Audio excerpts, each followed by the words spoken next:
আসসালামু আলাইকুম ওয়া রাহমাতুল্লাহি ওয়া বারাকাতুহু। সুপ্রিয় দর্শক শ্রোতা, শুরু হচ্ছে আলোকিত প্রতিদিন। যে যেখান থেকে এই মুহূর্তে এই অনুষ্ঠান দেখছেন সকলকে হৃদ্রিক অভিনন্দন। দর্শক, আজ অতিথি হিসেবে আমাদের সাথে আছেন সচিবালয়ের কেন্দ্রীয় জামে মসজিদের ইমাম ও খতিব, বিশিষ্ট ইসলামী চিন্তাবিদ মুফতি ওমর ফারুক কুতুবী। আসসালামু আলাইকুম ওয়া রাহমাতুল্লাহি ওয়া বারাকাতুহু। ওয়ালাইকুম আসসালাম ওয়া রাহমাতুল্লাহি ওয়া বারাকাতুহু। মোহতারাম, কেমন আছেন আপনি? আলহামদুলিল্লাহ, আল্লাহ পাক ভালো রেখেছেন। আপনি কেমন আছেন? আলহামদুলিল্লাহ, ভালো আছি। আলহামদুলিল্লাহ। দর্শক, আর আজ আমরা যে বিষয়টি নিয়ে আলোচনা করব সেটি হচ্ছে মানুষ হত্যা এক মহাপাপ। আসলে পৃথিবীতে প্রতিটি প্রাণকে আল্লাহ খুব যত্ন করে সৃষ্টি করেছে। মহান প্রতিপালকের কাছে প্রতিটি প্রাণই অনেক গুরুত্বপূর্ণ। তাই কোরআনুল কারিমে ইরশাদ করেছেন, যে কেউ প্রাণের বিনিময়ে প্রাণ অথবা পৃথিবীতে অনর্থ সৃষ্টি করা ছাড়া কাউকে হত্যা করে, সেজন্য সব মানুষকেই হত্যা করলো। সূরা মায়েদা ৩২ নং আয়াত। অন্যদিকে একজন মানুষের জীবন রক্ষাকেও পুরো মানব জাতির জীবন রক্ষা বলে সাব্যস্ত করেছেন। কোরআনুল কারিমে আল্লাহ রাব্বুল আলামিন বলেছেন, এবং যে কারো জীবন রক্ষা করে সেই জন্য সবার জীবন রক্ষা করে। আর যেহেতু একজন মানুষের জীবনের দাম এত বেশি, তাই এর সুরক্ষা এবং নিরাপত্তার জন্যেও প্রয়োজন কঠোর আইন এবং বিধান। তাই আল্লাহ তাআলা মানুষের জীবনের সুরক্ষা এবং নিরাপত্তার জন্যে কিসাসের মতো কঠোর শাস্তির বিধান দিয়েছেন। কিসাস হচ্ছে কেউ কাউকে অন্যায়ভাবে হত্যা করলে এর শাস্তিস্বরূপ ঘাতককে মৃত্যুদণ্ডে দণ্ডিত করা। কোরআনে বলা হয়েছে, হে ঈমানদারগণ, তোমাদের প্রতি নিহতদের ব্যাপারে কিসাস গ্রহণ করা বিধিবদ্ধ করা হয়েছে। সূরা বাকারার ১৭৮ নং আয়াত। আবার এই কিসাসের মধ্যে আল্লাহ তাআলা মানব জাতির জীবন নিহিত রয়েছে। আল্লাহ মানব জাতির জীবন নিহিত রয়েছে বলে জানিয়েছেন। তিনি বলেছেন, হে বুদ্ধিমানগণ, কিসাসের মধ্যে তোমাদের জন্যে জীবন রয়েছে, যাতে তোমরা সাবধান হতে পারো। সুবহানাল্লাহ। দর্শক, চলুন আমরা মানুষ হত্যা যে এক মহাপাপ এবং আল্লাহর কাছে যে এটি অনেক বড় একটি অপরাধ এবং ঘৃণিত কাজ, এই বিষয়টি আপনাদের সামনে আজ আমরা তুলে ধরছি। চলুন আলোচনা শুনছি আজকের অতিথির কাছ থেকে। জি মুহতারাম। আলহামদুলিল্লাহ ওয়াসসালাতু ওয়াসসালামু আলা রাসূলিল্লাহ। আল্লাহ পাকের শুকরিয়া আদায় করছি, যিনি মানুষকে আশরাফুল মাখলুকাত বানিয়েছেন। আল্লাহ পাক মানব জাতিকে সর্বোচ্চ শ্রেষ্ঠত্ব দিয়েছেন তার মাখলুকের মধ্যে। আল্লাহ পাক বলেন, ওয়ালাকাদ কাররামনা বানি আদম ওয়া হামালনাহুম ফিল বাররি ওয়াল বাহরি ওয়া রাযাকনাহুম মিনাত তাইয়্যিবাত। আল্লাহ পাক মানুষ সৃষ্টি করেছেন, তাদের আহার্য দিয়েছেন শ্রেষ্ঠ এবং পবিত্র, এবং জলস্থলে তাদেরকে দিয়েছেন শ্রেষ্ঠত্ব। তো মানুষ শ্রেষ্ঠ মাখলুক এই দৃষ্টিকোণ থেকে যেমন, আবার লাকাদ খালাকনাল ইনসানা ফি আহসানি তাকওয়িম, মানুষের দৈহিক গড়নটাকে আল্লাহ পাক অন্য সব মাখলুক থেকে ভিন্নতা দিয়েছেন, শ্রেষ্ঠত্ব দিয়েছেন। এবং আল্লাহ পাক মানুষের চেহারা যেটা মানুষের সবচেয়ে আকর্ষণীয় অঙ্গ, আল্লাহ পাক মানুষের চেহারাকে, আকৃতিকে আল্লাহ পাক হাসানা সুওয়ারাকুম, তোমাদের চেহারাকে আল্লাহ পাক বিশেষ শ্রেষ্ঠত্বের আকৃতি দিয়েছেন, সম্মানের আকৃতি দিয়েছেন। মানুষ তার দৈহিক গড়নের দিক থেকে যেমন শ্রেষ্ঠ, মানুষ তার বিশ্বাসের দিক থেকে শ্রেষ্ঠ, মানুষ তার চিন্তা পরিকল্পনার দিক থেকে শ্রেষ্ঠ, মানুষ তার মতামত, তার বাক স্বাধীনতার দৃষ্টিকোণ থেকে শ্রেষ্ঠ, কথা বলা, মনের ভাব প্রকাশের দিক থেকে শ্রেষ্ঠ। মানুষ তার সার্বিক দৃষ্টিকোণ থেকে শ্রেষ্ঠ মাখলুক। আর এই শ্রেষ্ঠ মাখলুকের আরেকটি শ্রেষ্ঠত্বের দিক হলো এই, আল্লাহ পাক অন্য সব প্রাণীকে মানব জাতির খেদমতে সৃষ্টি করেছেন।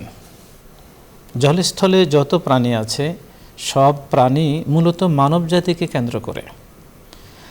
সব প্রাণী মানব জাতির জন্য আল্লাহ পাক ব্যবহারের অনুমতি দিয়েছেন, বৈধ প্রক্রিয়ায়, এমনকি জবে করারও অনুমতি দিয়েছেন। শুধু মানব জাতির সম্মানকে সবার ঊর্ধ্বে স্থান দিয়েছেন। কোনো ক্রমেই কোনো মানুষকে আল্লাহ পাক স্বাভাবিক, আল্লাহ পাকের বিশেষ কয়েকটি অনুমোদিত অবস্থা ব্যতীত আল্লাহ পাক কোনো মানুষের হত্যাকে কিছুতেই পছন্দ করেন না, এবং এটাকে মানবজাতির সম্মানকে আল্লাহ পাক সর্বোচ্চ মর্যাদা দিয়েছেন।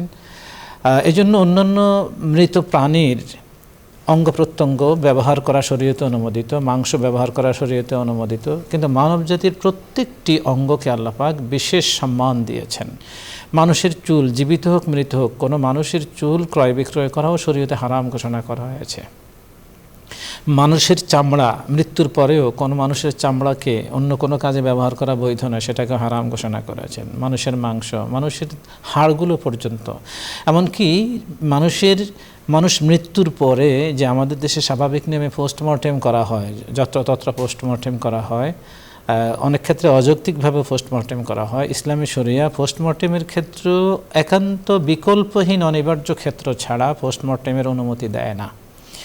এমনকি মাইয়িতকে যথাযথ সম্মানের সাথেও দাফন করার কথা বলা হয়েছে। এমনকি যে বলা হয়েছে যে মৃত ব্যক্তি ঠিক জীবিতদের মতোই ব্যথা অনুভব করে, মৃতের হাড় ভাঙা জীবিতের হাড় ভাঙার মতো হাদিস শরীফে বলা হয়েছে। তো এইভাবে আল্লাহ পাক মানবজাতির সম্মানকে সর্বোচ্চ মর্যাদায় উন্নীত করেছেন। সে মানব জাতিকে হত্যা করা আল্লাহ পাকের দৃষ্টিতে একেবারেই সীমাহীন অপছন্দনীয়, ঘৃণিত, নিন্দিত এবং সর্বোচ্চ শাস্তিযোগ্য অপরাধগুলোর একটি। হাদিস শরীফে এই ভাষায় এসেছে, লাউ ইজতামা আহলুস সামাই ওয়াল আরদি আলা কাতলি ইমরিইন মুমিনিন, যদি একজন ঈমানদারকে হত্যার ক্ষেত্রে আসমান জমিনের সবাই একত্রিত হয়, আসমান জমিনের সকল প্রাণী, যদি পৃথিবীর সকল মানুষ মিলেও একজন মানুষকে হত্যা করে, এর শাস্তি হিসেবে আল্লাহ পাক সকল মানুষকে, আসমান জমিনের সব মাখলুককে আল্লাহ পাক জাহান্নামে ঢোকাবেন। নাউযুবিল্লাহ। শুধু একজন ঈমানদারকে যদি অন্যায়ভাবে হত্যা করা হয়, তার শাস্তি এভাবে আল্লাহ পাক দিবেন বলে ঘোষণা করেছেন, এবং আল্লাহ পাকের কাছে এটা এতটাই ক্ষমার অযোগ্য অপরাধ।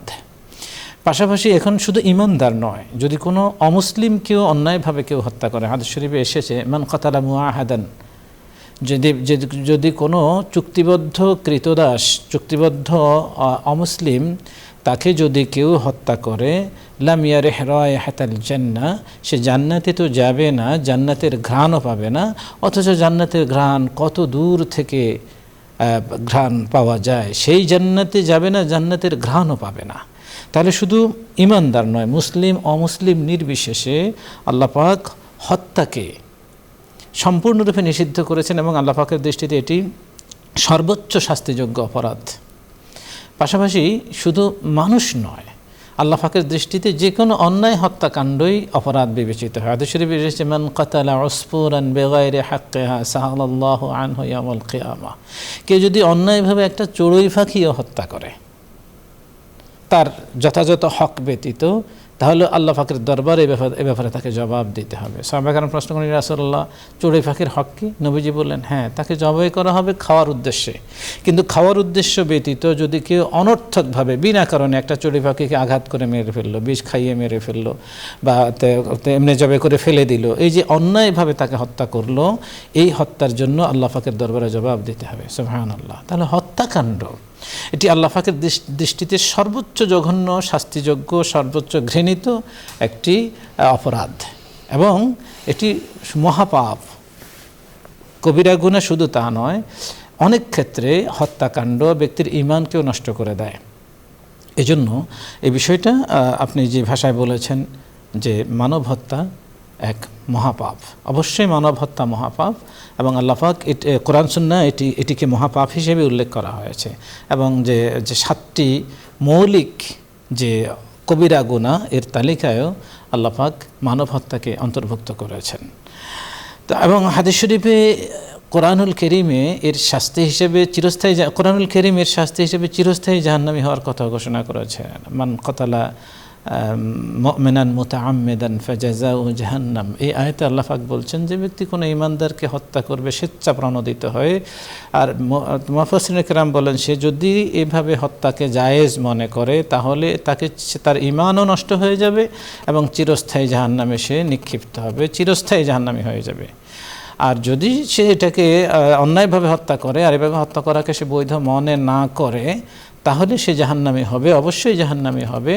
এবং এর শাস্তি ভোগ করার পরে যদি ঈমানদার হয়ে থাকে, তাহলে আশা করা যায় আল্লাহ পাক তাকে ঈমানের বদৌলতে মাফ করে জান্নাত দেবেন। কিন্তু মানব হত্যা সম্পূর্ণরূপে জঘন্য বিষয়গুলোর একটা। আমরা জানি শরীয়তের শাস্তি কিন্তু 3 ধরনের। একটি হলো কিসাস, প্রথমে কিসাসের প্রসঙ্গটা আসে, এটা হত্যাকাণ্ডের সাথে সম্পৃক্ত বা মানুষকে আঘাত করার সাথে সম্পৃক্ত। দ্বিতীয় হলো হুদুদ, আল্লাহ পাকের আইন, আল্লাহ পাকের বিধান লঙ্ঘন করার কারণে দৃষ্টান্তমূলক যে শাস্তি শরিয়া নির্ধারিত করে দিয়েছে, এটাকে হুদুদ বলা হয়। আরেকটি হলো এছাড়া অন্যান্য যত অপরাধ আছে সেগুলোর ক্ষেত্রে তাজির, যে শাস্তি শরিয়া নির্ধারিত করে দেয়নি, সেক্ষেত্রে তাজিরের বিধান এসেছে। তাজির হলো সময়োপযোগী বিচারক, সময়োপযোগী শাস্তি দেবেন, অপরাধ বিবেচনায়, সময় বিবেচনায়, অপরাধের ক্ষতি প্রতিক্রিয়া বিবেচনায় বিচারক ইনসাফের সাথে শাস্তি প্রয়োগ করবেন। সেটা যে কোনো ধরনের শাস্তি হতে পারে, জেল, জুলুম, অনেক কিছু হতে পারে। জেল হতে পারে, দীর্ঘমেয়াদী কারাদণ্ড হতে পারে, অনেক কিছু হতে পারে। তার শারীরিক শাস্তিও হতে পারে, অর্থদণ্ডও হতে পারে, এগুলো। তাহলে এখানে একটা প্রধান বিষয় হলো কিন্তু কিসাস, যেটা মানবজাতির কোনোভাবে মানবজাতিকে আঘাত করা। হাদিস শরীফে এসেছে লা ইউশিরু আহাদুকুম ইলা আখিহি বিসসালাহ, তো তোমাদের কেউ যেন তার ভাইয়ের প্রতি অস্ত্র তাক না করে। তো অস্ত্র তাক করাটাকেই শরীয়ত হারাম ঘোষণা করেছে। এবং অন্য হাদিস শরীফে এসেছে মান হামালা আলাইনা সালাহ লাইসা মিন্না ফালাইসা মিন্না, যে ব্যক্তি আমাদের বিরুদ্ধে অস্ত্র ধারণ করবে সে আমার উম্মতের অন্তর্ভুক্ত নয়। এক্ষেত্রে মোহতারাম আমরা দেখতে পাই যে বিশ্বে, আন্তর্জাতিক বিশ্বে, যে কোনো একটি সম্প্রদায়ের মধ্যে বা কোনো দেশের মধ্যে যুদ্ধ বাদ দিয়ে দেওয়া হয় ব্যক্তি স্বার্থ সিদ্ধি করার জন্য, অস্ত্র বিক্রির জন্যে। তো সেক্ষেত্রে ইসলাম যে অস্ত্র বিক্রির জন্য সুকৌশলে যুদ্ধ বাঁধিয়ে দিল এবং অস্ত্র বিক্রি করলো, মানুষ হত্যা করলো, এক্ষেত্রে কি তারা কি সেই অপরাধের শাস্তি পাবে বা অপরাধী হবে তারা? আল্লাহ পাকের শুকরিয়া আদায় করছে যে আসলে এই কাজগুলো মুসলমানরা করে না। এখন পর্যন্ত অস্ত্র প্রতিযোগিতায় মুসলমানরা অতটা ভালো অবস্থানে যেতে পারেনি। আর অস্ত্র বিক্রি মুসলিম কয়েকটি দেশ করে থাকে সীমিত আকারে, তবে তারা অস্ত্র বিক্রির জন্য কোথাও এই জাতীয় গণহত্যা করেছে, দাঙ্গা হাঙ্গামা লাগিয়ে দিয়েছে এবং মারণাস্ত্র পরীক্ষার একটা অবস্থা তৈরি করে নিয়েছে, এই জাতীয় অপরাধের অভিযোগ মুসলমানদের বিরুদ্ধে এখনও পর্যন্ত উত্থাপিত হয়নি। বরং এটা তাদের বিরুদ্ধেই অপরাধগুলোর অভিযোগ উত্থাপিত হচ্ছে যারা মনে করে যে যিশু আমাদের সব পাপ একাই মোচন করে চলে গেছেন। তাদের ধর্মই তাদেরকে আন্তর্জাতিকভাবে সন্ত্রাসী বানিয়ে দিয়েছে। তাদের ধর্মীয় বিশ্বাস হলো যে যিশুকে যারা খোদার পুত্র বিশ্বাস করবে, যিশুকে যারা ত্রাণকর্তা বিবেচনা করবে, তাদের সব অপরাধ যিশু একা শুলিতে বিদ্ধ হয়ে সব অপরাধ মার্জনা করে দিয়ে গেছেন। যদিও যিশু শুলিবিদ্ধ হওয়াটা প্রমাণিত নয়, এটি কল্পনা এবং মিথ্যাচার। আর যিশু খোদার পুত্র হওয়াটাও এটি কল্পনা, এটি মিথ্যাচার। পাশাপাশি একজন মানুষ সবার কিয়ামত পর্যন্ত আগত কোটি কোটি হাজারো কোটি মানুষের অপরাধ একজন মানুষকে দিয়ে মাপ পেয়ে নেওয়ার ধারণাটা সম্পূর্ণরূপে অযৌক্তিক, এটা কল্পিত। আর এই কল্পিত বিশ্বাস, এখানে আরেকটা প্রশ্ন এসে দাঁড়ায় যে যদি স্রষ্টা যদি মেহেরবান হয়েই থাকেন তাহলে যিশুকে শাস্তি দেওয়ার কী দরকার ছিল? তিনি তো এমনিতেই মাফ করে দিতে পারেন। তাদের ওই বিশ্বাসটা পুরোটাই ভ্রান্ত। তো তাদের ধর্মই তাদেরকে সন্ত্রাসী বানিয়ে দিয়েছে, মৌলিক সন্ত্রাসী বানিয়ে দিয়েছে। তারা মনে করে তারা যে কোনো মানুষকে হত্যার অধিকার রাখে। তারা মনে করে যে তারা যদি কাউকে হত্যা করে, চুরি, ডাকাতি, ব্যভিচার, যত ধরনের অপরাধ আছে তাদের কোনো শাস্তি হবে না, কারণ যিশু সব পাপ মোচন করে গেছেন। এই যে কল্পিত এই বিশ্বাসটা, এই ধর্ম বিশ্বাস তাদেরকে ধর্মীয়ভাবেই সন্ত্রাসী বানিয়ে দিয়েছে। আর তারা এই কাজগুলো করছে। এটা মুসলমানরা কখনো করেছে বলে কোনো অভিযোগ এখনও পর্যন্ত উত্থাপিত হয়নি। দ্বিতীয়ত আপনি ইহুদিদের কথা বলবেন। ইহুদিরা তো মালউন, চির অভিশপ্ত। এই চির অভিশপ্তরা মানুষ ত্রাণের জন্য লাইনে দাঁড়িয়েছে, সেখানে হামলা করে মানুষ মেরে ফেলছে। স্কুলে শিশুরা পড়তে গেছে, সেখানে হামলা করে মেরে ফেলছে। যেখানে মানুষ হাসপাতালে চিকিৎসা নিচ্ছে, সেখানে হামলা করে মেরে ফেলছে। যেখানে মানুষ তাঁবুতে আশ্রয় নিয়েছে, সে তাঁবুতে হামলা করে মেরে ফেলছে। তো আপনি যদি বলেন পৃথিবীর সবচেয়ে নিকৃষ্ট জীব কোনটা, তাহলে অবশ্যই বলতে পারেন ইহুদি। কারণ একটা কুকুরেরও কিছু মানবিকতা থাকে, তার মাঝে কিছু দয়া মায়া থাকে, একটা শূকরের মাঝেও কিছু দয়া মায়া থাকে। কিন্তু ইহুদিদের সেটাও নেই। পৃথিবীর কোনো আইনের প্রতি তাদের কোনো তোয়াক্কা নাই। তারা কাউকে গণে না, তাদের এই যে একটা বেপরোয়া মনোভাব এবং তাদের মৌলিক কোনো তাদের মাঝে কোনো ধরনের মানবিকতা, কোনো ধরনের নৈতিক মূল্যবোধের কিছুই তাদের মাঝে পাওয়া যাচ্ছে না। নচেত আপনি হাসপাতালে হামলা করে মানুষ মেরে ফেলবেন, ত্রাণের লাইনে দাঁড়িয়ে যে সেখানে হামলা করে মেরে ফেলবেন, শিক্ষা প্রতিষ্ঠানে হামলা করে মেরে ফেলবেন, তাঁবুতে মানুষ আশ্রয় নিয়েছে সেখানে হামলা করে মেরে ফেলবেন, এটা তো কোনো মানুষের কাজ হতে পারে না। সুতরাং আপনার যে অভিযোগ যে এই জাতীয় যে অস্ত্র প্রতিযোগিতার জন্য দাঙ্গা হাঙ্গামা লাগিয়ে দেওয়া, এই অভিযোগ মুসলমানদের বিরুদ্ধে আলহামদুলিল্লাহ উত্থাপিত হয়নি। আর যদি এটা কোনো মুসলমান করে থাকে বা এর সাথে যদি কোনো মুসলমানের সম্পৃক্ততা থাকে, সেটা সম্পূর্ণরূপে অন্যায়, হারাম এবং এই সকল হত্যার দায় নিয়ে তাকে হাসর ময়দানে উপস্থিত হতে হবে। হত্যাকাণ্ড সেটা এককভাবে হোক, সামষ্টিকভাবে হোক, রাষ্ট্রীয়ভাবে হোক কিংবা ব্যক্তিগতভাবে হোক, দলীয়ভাবে হোক, বিচ্ছিন্নভাবে হোক, হত্যাকাণ্ডই, তার দায় অবশ্যই বহন করতে হবে। এবং তো অনেক শাস্তির কথা হাদিস শরীফে এসেছে যে আউয়ালু মা ইউকদা বাইনান নাসি ইয়াউমাল কিয়ামাতি ফিদ-দিমা, কিয়ামতের দিন প্রথম আল্লাহ পাকের দরবারে যে বিচার হবে সেটা হলো রক্তপাতের বিচার, মানুষ হত্যার বিচার দিয়ে আল্লাহ পাক অন্যান্য বিচার পায়চারা শুরু করবেন। এই জঘন্য অপরাধ হাদিস শরীফে এটা এসেছে যে হত্যাকারী নিহত ব্যক্তির মাথা তার সাথে ঝুলিয়েই রওনা হবে। আবার এই বর্ণনা এসেছে যে নিহত ব্যক্তি হত্যাকারীকে ধরে আল্লাহ পাকের দরবারে উপস্থিত হবে, যে তার কর্তৃত শিরাগুলো থেকে রক্ত প্রবাহিত হচ্ছে, সে তার চুল এবং তার কপালের সামনের অংশের চুল ধরে তার মাথা ধরে টানতে টানতে আল্লাহ পাকের দরবারে উপস্থিত করবে এবং বলবে যে তাকে জিজ্ঞেস করুন কেন সে আমাকে মেরেছে। আর জাহিলিয়াতের মানে গোমরাহির অমানবিকতার আরেকটা দিক প্রচলিত, যেটা ইসলাম এসে পৃথিবী থেকে নির্মূল করে দিয়েছে, সেটা হলো কন্যা শিশুকে জীবন্ত দাফন করা। এই প্রসঙ্গে তো কোরআনে এসেছে বিআইয়ি দামিন কুতিলাত ওয়াইদাল মাউদাতু সুইলাত বিআইয়ি দামিন কুতিলাত, যে তাকে তখন সেখানে প্রশ্ন উত্থাপিত হবে, এই যে কেন নিরপরাধ শিশুগুলোকে তারা মাটিতে জীবন্ত মাটি চাপা দিয়ে মেরে ফেলেছিল। আজকেও এই একই ধরনের অপরাধ কিন্তু আমাদের সমাজে চলমান। সেটা হলো যখন আলট্রাসোনোগ্রাম করে দেখা যায় যে ভ্রূণ গর্ভস্থিত শিশু নারী হচ্ছে, তখন তারা এই সেটাকে অ্যাবর্শন করে ফেলে, তাকে গর্ভপাত ঘটায়, ডাক্তার করাচ্ছে, স্বামী করাচ্ছে, স্ত্রী স্বেচ্ছাপ্রণোদিত হয়ে করছে। তাহলে সেই ভ্রূণ হত্যা, সেই নারী শিশু হত্যা, সেই কন্যা শিশু হত্যা, জীবন্ত কন্যা শিশু হত্যার মতো একই অপরাধ, যে গর্ভস্থিত শিশু মেয়ে হওয়ার কারণে আপনি তাকে মেরে ফেলছেন। এটাও কিন্তু কাতলুল জানিনে কাতলুম মেহে, এটাও কিন্তু যে গর্ভস্থিত শিশু হত্যা একটি পূর্ণ মানুষ হত্যার শামিল। হ্যাঁ, যে ভ্রূণ শুধু কন্যা সন্তানই না, অনেক ক্ষেত্রে ভ্রূণ যদি হত্যা করা হয়, সে ভ্রূণের রূহ সংযোগের পরে ভ্রূণ হত্যা করাটা এটি পূর্ণ মানুষ হত্যার মতো অপরাধ, সমান অপরাধ। পূর্ণ একজন মানুষ হত্যার যা অপরাধ, একটা ভ্রূণ হত্যার সমান অপরাধ। এটি পুরো মানব জাতির ধারাবাহিকতাকে ব্যাহত করে, যেটা আল্লাহ পাক মানব সৃষ্টির প্রধান একটা উদ্দেশ্য, বৈবাহিক জীবনের প্রধান একটা উদ্দেশ্য হলো এটা। তো কোনো মানুষকে, সেটা ভ্রূণ আকারে হোক, সে শিশু আকারে হোক, সে কন্যা শিশু হোক আর ছেলে শিশু হোক, বা জীবিত একজন মানুষ হোক, সুস্থ হোক অসুস্থ হোক, কোনোভাবে কোনো মানুষকে হত্যার অধিকার শরীয়ত দেয় না। এটা কখনোই অনুমোদন করা হয় না, কোনোভাবে এটাকে অনুমোদন করা হয় না। তাহলে সেটা যেভাবেই করুক, আমাদের দেশেও চলছে, প্রতিবেশী একটা দেশের বিরুদ্ধে তো এই অভিযোগ ভুরি, যে প্রতি বছর সেখানে লাখ লাখ বিশেষ করে কন্যা শিশুর ভ্রূণ হত্যা করা হচ্ছে। অবশ্যই সেটা মানব হত্যা, কোনোভাবে গ্রহণযোগ্য নয়। আরেকটি বিষয় আমরা করতে চাই, যে যারা হত্যার জন্য ভাড়ায় খাটে, এদের আসলে এরা দেখা গেল যে টাকা দেয়, টাকা দিয়ে ভাড়ায় খাটে, তারা কি হত্যার মানে হবে কিনা, এবং যে ভাড়ায় টাকা দিল সে কি হত্যার অপরাধী হবে কিনা, এবং যে হত্যা করলো ভাড়ায় তার অবস্থাটা কি হবে? আচ্ছা, প্রথম কথা হলো আমরা তো হত্যাকারী বলতে যে এখানে বিনিয়োগ করলো, যে নির্দেশ দিল তাকে হত্যাকারী সাব্যস্ত করে থাকি সাধারণত, কিন্তু সে তো হলো 2 নম্বর হত্যাকারী। 1 নম্বর হত্যাকারী হলো যে মানুষটাকে হত্যা করেছে। যেমন একজন মানুষকে হত্যার ক্ষেত্রে যদি কয়েকজন অংশ নিল, সর্বশেষ যার আঘাতে লোকটা মৃত্যুবরণ করলো সে মূল হত্যাকারী। তাহলে যেখানে একজন ভাড়াটিয়া খুনি, সে যখন একজন মানুষকে খুন করছে সেই মূল হত্যাকারী, তার সাথে আদেশদাতা, অর্থ বিনিয়োগকারী, সহযোগিতাকারী, এরা সবাই বিভিন্ন স্তরের হত্যার আসামি।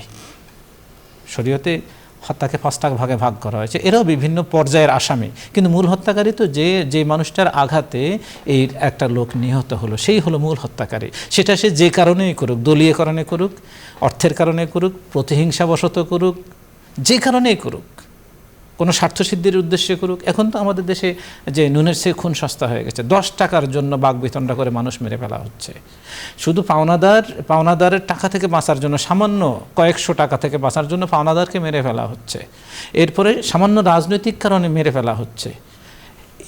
এগুলো এমন একটা জাহিলিয়াত আসবে, হাদিস শরীফে এসেছে, লা ইয়াদরিল কাতিলু লিমা কুতিলা ওয়াল মাকতুলু ফি আইয়ি শাইইন কুতিলা। হাদিস শরীফে এসেছে এমন একটা সময় আসবে যে মানুষ জানবে না হত্যাকারী কেন হত্যা করছে, আর নিহত ব্যক্তি বুঝে উঠতে পারবে না যে সে কেন তাকে হত্যা করা হলো। মনে হয় যে সেই সময়টা চলে এলো। আমাদের বর্তমানে এদেশে স্বাভাবিক মৃত্যুর কোনো গ্যারান্টি নাই। এমন একটা সময় তৈরি হয়েছিল, শুনেছিলাম যে আমাদের দেশ স্বাধীন হওয়ার পরে তখন দৈনিক গণকণ্ঠ পত্রিকায় এই জাতীয় একটা কথা উঠেছিল, যে একটা কলাম লেখা হয়েছিল, স্বাভাবিক মৃত্যুর গ্যারান্টি চাই। সেই স্বাভাবিক মৃত্যুর গ্যারান্টি এখন আমাদের কারুর নাই। এখন সামান্য কারণে, বিনা কারণে পর্যন্ত মানুষকে মেরে ফেলছে। এমনকি বলা যায় অনেকটা রসিকতা করেও মানুষকে মেরে ফেলছে। তাছাড়া ধর্ষণের পরে হত্যা, ধর্ষণ যেমন জঘন্য অপরাধ, এরপরে হত্যা করে ফেলা আরও জঘন্য অপরাধ। আবার শুধু হত্যা করেই তো মানুষ ক্ষান্ত নয়, মানুষটাকে হত্যাও করলো, এরপরে আর তার লাশটাকে খণ্ড বিখণ্ড করে ফেলে, টুকরো টুকরো করে ফেলতেছে। কোনোভাবে কোনো অপরাধেই এভাবে কোনো মানুষকে হত্যা করার কোনো অধিকার নেই। হ্যাঁ, যদি সে হত্যার দণ্ডযোগ্য অপরাধী হয়, সেটা রাষ্ট্র কায়েম করবে, সে বিধান রাষ্ট্র প্রয়োগ করবে। আমাদের দেশে এখন হত্যাকাণ্ড যেভাবে ঘটছে, এটাকে কিছুতেই ছাড় দেওয়া যায় না, এটা কিছুতেই গ্রহণযোগ্য নয়। আমরা স্বাভাবিক মৃত্যুর গ্যারান্টি চাই। এবং এমন যদি হয় যে একটা মানুষকে মানে হীন স্বার্থর জন্যে, যেমন ব্যবসা বাণিজ্য বা কোনো কিছুর জন্য তাকে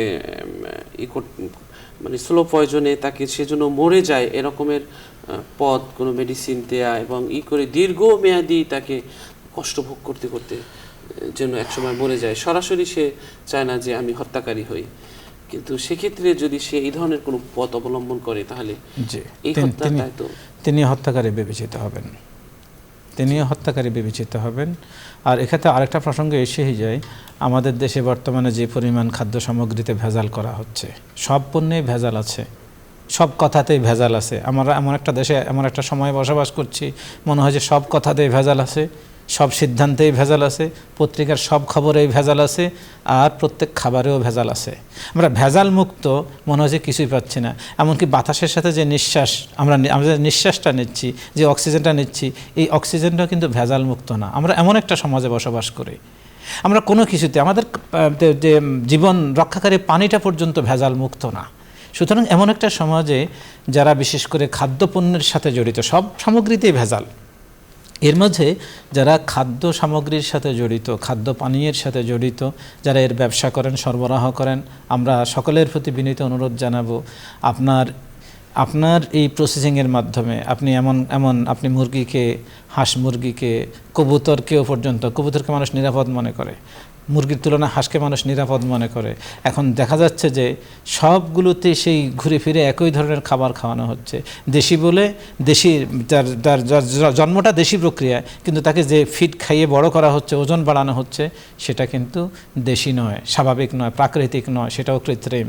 তাহলে এভাবে কোনো কিছুতেই আমরা নিরাপত্তা খুঁজে পাচ্ছি না, রাসায়নিক পাচ্ছি, সেখানে হেভি মেটাল পাওয়া যাচ্ছে, নিষিদ্ধ বিভিন্ন উপাদান পাওয়া যাচ্ছে, মানবদেহের ক্ষতিকর, লিভার নষ্ট করে দেয়, কিডনি নষ্ট করে দেয়, এই জাতীয় বিভিন্ন সামগ্রী সেখানে আছে। এভাবে যারা ভেজাল খাবার, ভেজাল পানীয় তৈরি করে, এমনকি দুগ্ধপোষ্য শিশুর দুধে পর্যন্ত ভেজাল করা হচ্ছে। তাহলে এই যে এইভাবে যারা এই ভেজাল চালিয়ে যাচ্ছেন, আপনাদেরকেও সতর্ক হতে হবে। কারণ আপনিও হাজারো মানুষ, কোটি মানুষের শুধু অধিকার নষ্ট করছেন তা নয়, বরং আপনিও হত্যাকারী হয়ে যেতে পারেন, আপনিও পরোক্ষ একজন হত্যাকারী হয়ে যেতে পারেন। আপনাকে আল্লাহ পাকের দরবারে হত্যাকারী হিসেবে আসামির কাঠগড়ায় দাঁড়াতে হতে পারে। চমৎকার বলছিলেন। দর্শক, আমরা খুব গুরুত্বপূর্ণ একটি বিষয় নিয়ে আলোচনা শুনছি। আসলে অন্যায়ভাবে যখন কোনো মানুষ কোনো ব্যক্তিকে হত্যা করে, তখন সে এতটাই হয়ে যায়, পাপী হয়ে যায় বা অপরাধী হয়ে যায়, যে সে পৃথিবীতে থাকার মনুষ্য সমাজে বাস করার অধিকার হারিয়ে ফেলে সে হয়ে পড়ে মানব সমাজের এক মরণঘাতী ব্যাধি। মানব সমাজ টিকে থাকার জন্য যার অপসারণ অপরিহার্য, আর অপসারণের কাজটি হয় কিসাস তথা ঘাতকের মৃত্যুদণ্ড কার্যকরের মাধ্যমে। ফলত এই কথা সুনিশ্চিতভাবেই বলা যায় যে কোনো ঘাতকের মৃত্যুদণ্ড কার্যকর মানেই অন্যান্য মানুষের নিরাপদ জীবন লাভ করা। মানবজাতির মধ্যে যারা আল্লাহর উপর বিশ্বাস স্থাপন করে, যারা ইমানদার মুসলমান, তাদের বিনা বিচারে অন্যায়ভাবে হত্যা করার ব্যাপারে কোরআনে এসেছে। আল্লাহ তাআলা বলেছেন, যে ব্যক্তি স্বেচ্ছাক্রমে মুসলমানকে হত্যা করে তার শাস্তি জাহান্নাম, তাতেই সে চিরকাল থাকবে। আল্লাহ তার প্রতি ক্রুদ্ধ হয়েছেন, তাকে অভিসম্পদ করেছেন এবং তার জন্য ভীষণ শাস্তি প্রস্তুত করে রেখেছেন। সূরা নিসার 93 নং আয়াত। নবী পাক সাল্লাল্লাহু আলাইহি ওয়াসাল্লাম বলেছেন, মুসলমানকে গালি দেওয়া ফাসিকি এবং তাকে হত্যা করা কুফরি। বুখারী শরীফ। এই হাদিস দ্বারা বোঝা যায়, আমরা বুঝতে পারলাম যে কোনো ব্যক্তি তার মধ্যে ঈমান থাকা অবস্থায় অন্য মুসলমান ভাইকে, কোনো ব্যক্তি যার মধ্যে ঈমান আছে, ঈমান থাকা অবস্থায় অন্য মুমিন মুসলমান ভাইকে হত্যা করতে পারে না তিনি। কারণ মুসলমান তো কেবল সেই হতে পারে যার হাত মুখ থেকে অন্য মুসলমান নিরাপদ থাকে। যেমন রাসূল সাল্লাল্লাহু আলাইহি ওয়াসাল্লাম বলেছেন, খাঁটি মুসলমান হচ্ছে সে যার হাত এবং মুখ থেকে অন্য মুসলমান নিরাপদ থাকে। তাই আসুন, আমার মাধ্যমে যেন কারোর প্রাণ নিঃশেষ হওয়ার কারণ আমি না হই, সেটা হোক নগদে অথবা অনেক পরে। আল্লাহ তাআলা আমাদেরকে এই হত্যার অপরাধ যেন আমাদের দ্বারা সংগঠিত না হয়, সেজন্য আল্লাহর কাছে আমরা সাহায্য চাই। চলুন এই বিষয়টি নিয়ে আরো শুনছি আমাদের অতিথির কাছ থেকে। জি, এখানে আরেকটা গুরুত্বপূর্ণ বিষয় এসে যায় যে আমরা অনেক সময় দলীয় কারণে বিভিন্ন সময় বিভিন্ন দাঙ্গা হাঙ্গামা লেগে থাকে। অনেক সময় হচ্ছে বিষয়টা এমন যে আমরা গ্রুপে বিভক্ত হয়ে যায়, বিভিন্ন দলে দলে বিভক্ত হয়ে যায় এবং এক গ্রুপ আরেক গ্রুপের উপরে আমরা হস্তক্ষেপ করি। আমরা শুধু ব্রাহ্মণবাড়িয়ার কথা বলবো না, যদিও তারা প্রসিদ্ধ হয়ে গেছে পারস্পরিক বিভিন্ন ধরনের দেশীয় অস্ত্র নিয়ে মারামারির কথা, বরং এটা আমাদের দেশের সব অঞ্চলে কম বেশ আছে। তো এই যে বিভিন্ন ছোটোখাটো বিষয় নিয়ে, জাগতিক সামান্য বিষয় নিয়ে আমরা যে গ্রুপে লিপ্ত হই, দেখা গেলো এই চেয়ারম্যানের পক্ষ, ওই চেয়ারম্যানের পক্ষ, এই মেম্বার সেই মেম্বারের পক্ষ হয়ে আমরা পরস্পরকে হত্যার জন্য বিভিন্ন অস্ত্র নিয়ে আমরা মহড়া দেই, মারামারিতে লিপ্ত হই। আমরা কোন স্বার্থে? যে হাদিস শরীফ বলেছে, হত্যাকারী জানবে না সে আসলে ঠিক কী কারণে মানুষটাকে মেরে ফেললো। তো এমন একটা পরিস্থিতি আমাদের সমাজে দেখা যায়। আমরা অনুরোধ করব, এই জাতীয় কোনো ব্যক্তির কারণে, কোনো ব্যক্তির স্বার্থে বা সামান্য ব্যক্তির স্বার্থে আপনারা এই জাতীয় কাজে কিছুতেই যাবেন না। এমনকি হাদিস শরীফে এসেছে যে এমন একটা সময় আসবে যখন যে এই জাতীয় সংঘাতের দিকে হেঁটে যাওয়া ব্যক্তি থেকে দাঁড়ানো ব্যক্তি উত্তম, দাঁড়ানো ব্যক্তি থেকে বসা ব্যক্তি উত্তম। হাদিস শরীফে এসেছে যখন সাহাবী সম্ভবত আব্দুল্লাহ ইবনে মাসউদ অথবা আব্দুল্লাহ ইবনে ওমর রাদিয়াল্লাহু আনহু একজনকে দেখলেন যে তিনি যাচ্ছেন। বললেন, কোথায় যাচ্ছে? বলল যে আমি এই আল্লাহর বান্দা আলী রাদিয়াল্লাহু আনহুকে সাহায্য করার জন্য যাচ্ছি। আলী রাদিয়াল্লাহু আনহু আশারাতুল মুবাশশারার একজন জান্নাতের সুসংবাদপ্রাপ্ত সাহাবী এবং খোলাফায়ে রাশিদিনের একজন, তাকে সাহায্য করার জন্য তিনি রওনা হচ্ছেন। তখন ওই অবস্থায় সেই সাহাবী তাকে থামালেন, বললেন, দেখো হাদিস শরীফে এসেছে, মুসলমান যখন দুই দল মুসলমান যখন এভাবে সংঘাতে লিপ্ত হয়, তখন হত্যাকারী এবং নিহত উভয় জাহান্নামী। যেখানে হত্যাকারীও জাহান্নামী, নিহত ব্যক্তিও জাহান্নামী। এই নয় যে নিহত ব্যক্তি শহীদ হয়ে গেছে। আমাদের দেশে তো শহীদ শব্দটার এখন নানান অপব্যবহার হচ্ছে। এটা কোরআনের শব্দ, কোরআনের পরিভাষা, যত্রতত্র ব্যবহার করা যাবে না। আমাদের দেশে সাধারণ মারামারিতে মারা গেল, পুলিশের গুলিতে মারা গেল, আমরা তাদেরকেও শহীদ বলে চালিয়ে দিচ্ছি, অমুসলিমকেও শহীদ বলে চালিয়ে দিচ্ছি। এটা কিন্তু সম্পূর্ণ অন্যায়। কোরআনের এটা নির্দিষ্ট পরিভাষা, সুনির্ধারিত পরিভাষা, এটাকে যত্রতত্র ব্যবহার করা যাবে না। শরীয়তের রূপরেখা রয়েছে। এখন বাকি কথা হলো, যেখানে যেখানে হাদিস বলছে যে এমন হয় যে এমন সংঘাত আছে যে সংঘাতে হত্যাকারীও জাহান্নামী, নিহত ব্যক্তিও জাহান্নামী, তখন সাহাবায়ে কেরাম আবু বকর বলেন, ইয়া রাসূলুল্লাহ, নিহত ব্যক্তি জাহান্নামী কেন হবে? নবীজি বললেন, কানা হারিসান আলা কাতলি আখিহি, সে তো ওকে হত্যা করতে চেয়েছিল, আর সুযোগ পায় না বিধায় সে তাকে মেরে দিয়েছে, আরেকজন তাকে মেরে দিয়েছে, সে নিহত, কিন্তু সে তো চেয়েছিল ওকে হত্যা করতে। তো দেখা গেল সে নিহত হয়েও কিন্তু সে জান্নাতি হলো না। হ্যাঁ, হাদিস শরীফ অনুযায়ী ওলামায়ে কেরাম বলেছেন, মান কুতিলা যুলমান ফাহুয়া শাহীদ, কোনো ব্যক্তিকে যদি অন্যায়ভাবে হত্যা করা হয় সে শাহাদাতের মর্যাদা পাবে, তবে দুনিয়া থেকে শহীদ বলা যাবে না, দুনিয়া শহীদ বলা যাবে না, সে শহীদের মর্যাদা পাবে, আখিরাতে পাবে। দুনিয়ার সাথে এটা তার শাহাদাতের কোনো সম্পর্ক নেই। এখন কথা হলো আমাদের কিন্তু সতর্ক থাকতে হবে। এই যে আমরা বিভিন্ন কোম্পানির পক্ষ হয়ে, বিভিন্ন দলের পক্ষ হয়ে, বিভিন্ন এলাকার পক্ষ হয়ে, এই পশ্চিম পাড়া, পূর্ব পাড়া, উত্তর পাড়া, দক্ষিণ পাড়া মিলে যে আমরা মারামারিতে লিপ্ত হই, পরিণতি কি? পরিণতি হলো হত্যাকারীও জাহান্নামী, নিহত ব্যক্তিও জাহান্নামী। সুতরাং আমাদেরকে এই বিষয়গুলো থেকে অবশ্যই আমাদের দূরত্ব বজায় রাখতে হবে, সর্বোচ্চ দূরত্ব বজায় রাখতে হবে। যেখানে ইমানদারের দিকে অস্ত্র তাক করা হারাম ঘোষণা করা হয়েছে, এবং নবীজি বলেন সে আমার উম্মত নয় যে ব্যক্তি আমাদের বিরুদ্ধে অস্ত্র বহন করে। তাহলে সেখানে আমরা কেন, কোন স্বার্থে এই জাতীয় সংঘাতগুলোতে জড়াতে যাব? কিছুতেই গ্রহণযোগ্য নয়। আরেকটা বিষয় হলো, শুধু মানুষ হত্যার, শুধু অন্য হত্যা করে তা নয়, আমাদের সমাজে কিন্তু আত্মহত্যার প্রবণতাটাও সীমাহীন বেড়ে গেছে, অকল্পনীয়ভাবে বেড়ে গেছে।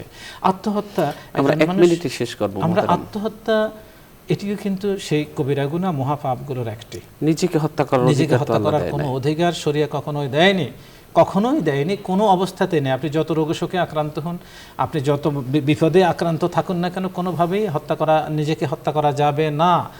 আর আরেকটা বিষয় হলো, ইমানদার তো কখনো আত্মহত্যার দিকে যেতেই পারে না, কারণ ইমানদার কখনো আল্লাহর রহমত থেকে নিরাশ হয় না। আল্লাহর রহমত থেকে নিরাশ হওয়াটাই হারাম। সুতরাং আপনি পৃথিবী থেকে নিজেকে বিচ্ছিন্ন করে নিলেন, পরিবার থেকে বিচ্ছিন্ন করে নিলেন, না হয় সেটা আমরা মেনে নিতে পারি, কিন্তু আল্লাহর রহমত থেকে নিজেকে আপনি বিচ্ছিন্ন করে নিলেন, এটি কিছুতেই তো কল্পনাও করা যায় না। বরং আপনি মনে রাখবেন যে আল্লাহ পাক আপনাকে একটা পরীক্ষায় ফেলেছেন। বিপদ, মুসিবত, রোগ, শোক, কষ্টে আল্লাহ পাক আপনাকে পরীক্ষার হলে ঢুকিয়ে দিয়ে আল্লাহ পাক অন্যদিকে মনোযোগী হয়েছেন, বিষয়টা এমন না। বরং আল্লাহ পাক আপনাকে পরীক্ষার হলে রেখে আল্লাহ পাক অবলোকন করতেছেন যে আমি আপনি কি করি। সুতরাং এক্ষেত্রে কিছুতে ফেল করা যাবে না, বরং এগুলো আমার জন্য পরীক্ষা। প্রত্যেক পরীক্ষার বিনিময়ে আমার গুনাহ মাফ হচ্ছে, আমার মর্যাদা বুলন্দ হচ্ছে। সুতরাং এই জাতীয় পরিস্থিতি যদি কারোর জীবনে এসেই যায়, কখনো এতটা হতাশ হবেন না যে নিজেকে হত্যা করে ফেলবেন। বরং সবাই যদি ছেড়ে যায়, আত্মীয় স্বজন সবাই ছেড়ে গেল, আমি সব হারিয়ে ফেললাম, কিন্তু আমি আমার ঈমান হারাতে পারি না, আমি আল্লাহর রহমত থেকে নিরাশ হতে পারি না, আমি আল্লাহকে হারাতে পারি না। সুতরাং ঈমানদার কখনো আত্মহত্যা করতে পারে না। বরং কেউ না থাকুক, আল্লাহ আছেন, আমার এই বিপদে আর কেউ না দেখুক, আল্লাহ দেখতেছেন আমি কি করি। আল্লাহ পাক আমার জন্য অবারিত, অফুরন্ত, সীমাহীন আমার জন্য নেয়ামত নিয়ে, বিনিময় নিয়ে অপেক্ষা করতেছেন। সুতরাং আমরা বলবো, আমাদের সমাজে আত্মহত্যার এই প্রবণতা কিছুতে গ্রহণযোগ্য নয়। আত্মহত্যার অন্যতম প্রধান একটা কারণ হচ্ছে, আমাদের এখন এই সমাজে তরুণীদের মাঝে আত্মহত্যা বেড়ে গেছে। তারা নিজের জীবনের কোনো মূল্য খুঁজে পায় না। এই অবস্থা থেকে তাদের বেরিয়ে আসতে হবে। তাদের সাথে আমাদের ব্যাপক পরিমাণ আলেম ওলামাদের ব্যাপক পরিমাণ কাউন্সিলিং দরকার। পরিবারের সদস্যদেরকে বলবো, যদি কেউ বিষণ্ণতায় ভোগে তাকে সঙ্গ দিন, তাকে পর্যাপ্ত সঙ্গ দিন, এবং তার বিষণ্ণতার কারণ খুঁজে বের করুন। এই নয় যে ইনকামের জন্য আপনি ছেলেটাকে মেরে ফেলবেন, এই নয় যে ভালো চাকরি না করা পর্যন্ত মেয়েটাকে বিয়ে দেবেন না, আর সে বিষণ্ণতায় ভোগে এক পর্যায়ে মারা যাবে। আমাদের অনেক তরুণী তারা অন্যায়, অবৈধ সঙ্গের কারণে অনেক সময় আত্মহত্যা করে। কিছুতেই এতদূর পর্যন্ত নিজেকে বিলিয়ে দেবেন না। পৃথিবীতে বেশ্যার উপার্জনের থেকেও নিকৃষ্ট কাজ হলো, বেশ্যা অর্থের বিনিময়ে নিজের দেহটাকে বিলিয়ে দেয়, আর আপনি প্রেমিককে বিনা পয়সায় বিলিয়ে দিচ্ছেন, আপনি বেশ্যার চেয়েও নিকৃষ্ট। এ কথাটা আমাকে বুঝতে হবে।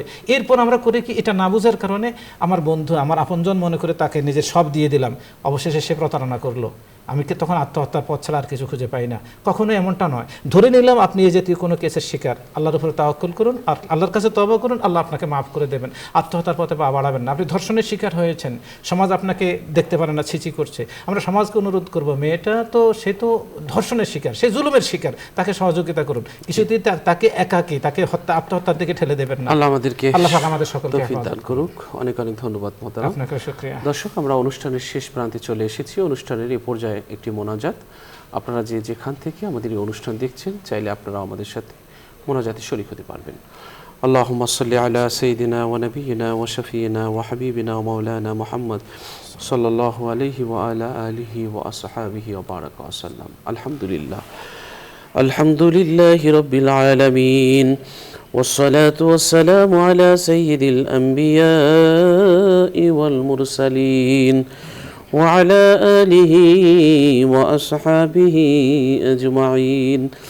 রব্বুল আলামিন, আপনি যার জন্যে রহমতের দরজা খুলে দেন, আপনি যার জন্যে করুণার দরজা খুলে দেন, তার দরজা পৃথিবীর কেউ বন্ধ করতে পারে না।